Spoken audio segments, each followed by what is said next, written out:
ሰላም እኔ ውድ ቤተሰቦች እንዴት አደራችሁ? እንደምን አረፈዳችሁ? አለሁኝ እግዚአብሔር ይመስገን። ትላንትና ሳልመጣ ቀረሁኝ። በጣም ቢዚ ነበርኩኝና በቃ አልተመቸኝም ቀረሁኝ። ግን ደግሞ ጨረቃዎቹ እያዳመጥኳቸው ነበረ፣ እየገረመች ነበረ። ሀብሳላትን ንግግሯ ማለት ነው። ማለት ከመቼው ነው ፍቅር ያዘሽ አንቺዬዋ? ፍቅር በጣም ነው እንዲ ያዘሽ? በጣም ነው እንዲ ከአንቺ ጋር መሆን የምትፈልጊው? ሆ በጣም ነው የተጎዳችው አይደለ?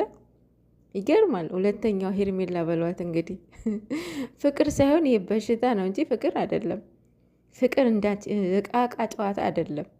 ፍቅር በሳምንት ውስጥ የሚይዝሽ የሚለቅሽ አይደለም። ይገርማል።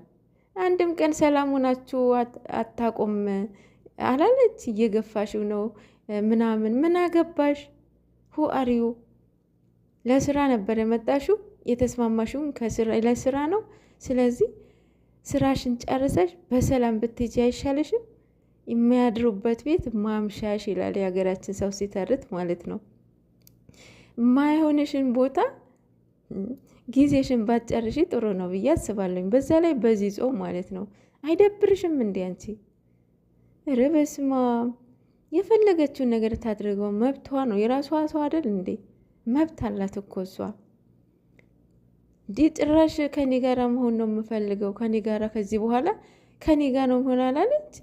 ድፍረቷ ማለት ነው። እንደ ሄርሜላ በደካማ ጎኑ ለመግባት እየሞከረች ነው። ባይዘው እልህም እየገባች ነው ከቅመሟ ጋራ ማለት ነው። ቅመሟ እንደዛ ስትሆን በቃ አትፈልገውም፣ አታፈቅረውም እያለች እንትኑን ፍቅር ሳይዝ ያው ፍቅር በመላመድ አይደለ ይዘኛል ብለን ደግሞ ትልቅ ሴትዮ አይደለሽ እንዴ አንቺ? አማርኛ ጠፋኝ። እንዴ ትልቅ ሴትዮ አይደለች እንዴ? ከሱ ጋር ፍቅር ያዘኝ ስትል ትንሽ አታፍርም? በእውነት በጣም ቢግሼም ነው ይሄ፣ አይባልም። ማርያምን በጣም ይደብራል። ኧረ በስመ አብ። የፈለገችውን ነገር ታድርገው፣ ከእሷ ጋር ፉክክር መግባትሽ ራሱ ማለት ነው በጣም ነው የሚያናድደው የሚያበሳጨው። እንድታስታርቂው አይደለ ያመጣሽ እሱ ከእሷ ጋራ እንድታስታርቅ። ሽማግሌ እኮ የሚጠሩት እኮ ለማስታረቅ አይደለ? አንቺ እኮ እንደ ሽምግልና ነው አይደለ? ጭራሽ የኔን የሆነ ቁጭ በስማም። መቼም አታገኙም። መቼም አይሆንልሽም፣ አይሳካልሽም። ሶ በአጭሩ ኦዲየንስ ደግሞ ከኦዲየንስ ጋር እልህ ባትጋቢ ጥሩ ነው። ኦዲየንስ የሰደበሽ በስራሽ ነው። ምክንያቱም ለማስታረቅ እስከ መጣሽ ድረስ አስታርቀሽ መሄድ ነበረብሽ። ጭራሽ ቻናል ሲከፍትልሽ ደስ አላለሽም። ናፍቀኸኝ እዛ ውስጥ ገባሽ እኮ። አሁን ይባላል? የእውነት አይባልም እኮ እንደዚህ። ፍቅረኛ እያለው እያወቅሽ እንደሚያፈቅራት እያወቅሽ ምን አገባሽ? አያገባሽም እኮ። የእውነት ሴቶች ወዴት እየሄዳችሁ ነው? በእውነት በዚህ ጾም ተናግራችሁ አናጋሪ አታድርጉን። ኧረ በስመ አብ። ኧረ ጌታዬ ድረስልኝ። ሀይሚዬ የኔ ቆንጆ፣ የኔ ቅመም፣ የኔ ቀበጥ ማለት ነው። እግዚአብሔርን ያጣመረው ማንም ሊለየው አይችልም። ማንም ማለት ነው። ብዙ ከዚህ በላይ ብዙ ውጣ ውረድን አይታቸዋል። ብዙ ፈተናዎችን አልፋቸዋል። እግዚአብሔር ደግሞ በሰው አድሮ እያስተካከለላችሁ እየታረቃችሁ መታችኋል እስካሁን ድረስ ማለት ነው። 2 ዓመት ውስጥ ብዙ ነገርን አይተዋል አይደል? ብዙ ነገርን። ይሄ ደግሞ እግዚአብሔርን ያጣመራችሁ። እግዚአብሔር ያጣመረው ደግሞ ማንም ሊለየው አይችልም። የሚለያዩ ልጆችም አይደሉም እነኚህ ልጆች ማለት ነው።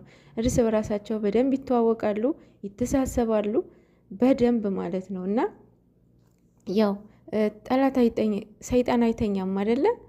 ይሄ ደግሞ እናንተ በምትከፍቱት ክፍተት ነው ማለት ነው።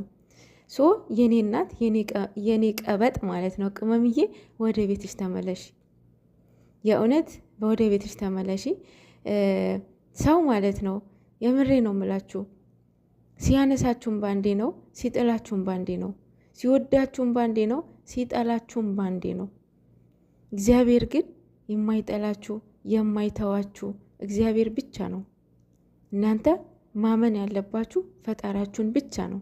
ፈጣሪያችሁን ይዛችሁ የመጣባችሁንን ፈተናዎች ተጋፍጣችሁ ማለፍ ነው ያለባችሁ እንጂ አንዱ ውጪ አንዱ ቤት ውስጥ መሆን የለባችሁ። ቢኮዝ እናንተ ቤት ገንብታችኋል እያለችም ነበረ። የገነባን ቤት ማፍረስ በጣም ቀላል ነው፣ መገንባቱ ነው የሚከብደው። ሶ የተገነባውን ቤት ሁለታችሁ አንድ ላይ ሆናችሁ መጋፈጥን አለባችሁ። ሀይሚዬ የኔ እናት ወደ ቤትሽ ተመለሽ። እኔ እንጃ ያው የመጡትን ፈተናዎች ለበጎ ናቸው ብላችሁ ለፉት። ሊያስተምራችሁ ነው፣ ልትማረሩበት አይደለም። ፈጣሪያችን መድኃኒታችን ኢየሱስ ክርስቶስ ለስም አጠራሩ ክብር ምስጋና ይግባው። ፍቅርን የተማርነው ያስተማረን እሱ ነው። ትህትናን የተማርነው በእመቤታችን በቅድስት ድንግል ማርያም ነው ማለት ነው። እና ጨረቃዎቻችን ፈተናዎቻችሁ ለበጎ ነው ብላችሁ እለፏቸው፣ አትማረሩባቸው። ጠላቶቻችሁን ሁለታችሁ አንድ ሆናችሁ መጣን አለባችሁ። ቢኮዝ ብዙ ጠላት እንዳለባችሁ እያወቃችሁ ክፍተትን እየፈጠራችሁ ብዙ መንገድ አትሂዱ ማለት ነው። አሁንም አንድ ሆኖ መሆናችሁ አይቀርም፣ ደግሞም ትሆናላችሁ። እግዚአብሔር ያጣምረውን ማንም ሊለየው አይችልም ማለት ነው። በዚህ አጋጣሚ እነሱን መለያየት የምትሞክሩ ልጆች አላደለ የሆነ አላስፈላጊ ነገር የምትጽፉ ልጆች እባካችሁ እነሱን ባትፈሩ ባታከብሯቸው፣ ኧረ ፈጣሪያችሁን ፍሩ። በዛ ላይ ጾም ነው፣ ሁለቱም ጾም ላይ ነን አደለ? ስለዚህ እንደዚህ አይነት አንድነት ሰው እኮ ዋሽቶ እኮ ያስታርቃል አደለ? ግዴታ ፌስ ቱ ፌስ አይደለም፣ በኮሜንት ማስታረቅ አለ። እንዴ ላይቭ ላይ ወጥታችሁ የምታወሩት ገስት ላይ ቁጭ ብላችሁ የምታወሩት እንደዛ ማስታረቅ አለ። በጣም ማደንቃቸው ልጆች አሉ። ባይዞ የእውነት የቡርኬ 3 አይነት ጨረቃዎቹ ማለት ነው 3 ቦታ ነው የተከፈሉት። አንደኛ ብሩኬና ሀይሚን የሚወዱ፣ ሁለተኛ ሀይሚ ብቻ የሚወዱ፣ ሶስተኛ ብሩኬ ብቻ የሚወዱ ማለት ነው። 3 ፋሚሊን አላቸው። እና ሀይሚና ብሩኬ የሚወዱ ልጆች ማርያምን ሳላደንቃቸው አላልፍም። ከአንደበታቸው ክፉ ቃል አይወጣል። የእውነት አንድ ክፉ ቃል አይወጣም። በቡርኬም አሉ በሀይሚም አሉ። ሁለቱም እኩል የሚያስኬዱ ክፉ ቃል የማይወጣቸው፣ ፎቶ የማይዘቀዝቁ፣ ብሩኬ የሚወዱ ሀይሚን የማይሰድቡ፣ ሀይሚን የሚወዱ ብሩኬን የማይሰድቡ አሉ።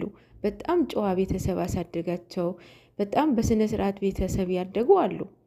የምር ይህንን እነኚህ ልጆች እኔ ሳላደንቃቸው አላልፍም። ማርያምን በጣም ጎበዝ ስነ ስርዓት አላቸው አሉ። በዛም ልክ ደግሞ በስማምር በጣም ስግጥ ብለው የሚጽፉ አሉ። በጣም ጽሁፋቸው ደግሞ ለእነሱ ቤት በስማ የእነሱ በጣም አይደለ ስሜታቸው የሚገልጹበት ይመስላቸዋል፣ ግን የዛ ሰው የጎዱ ይመስላቸዋል። ይሄ የተጎዱት አሉት እነሱ መሆናቸው አለማወቃቸው ያሳዝነኛል።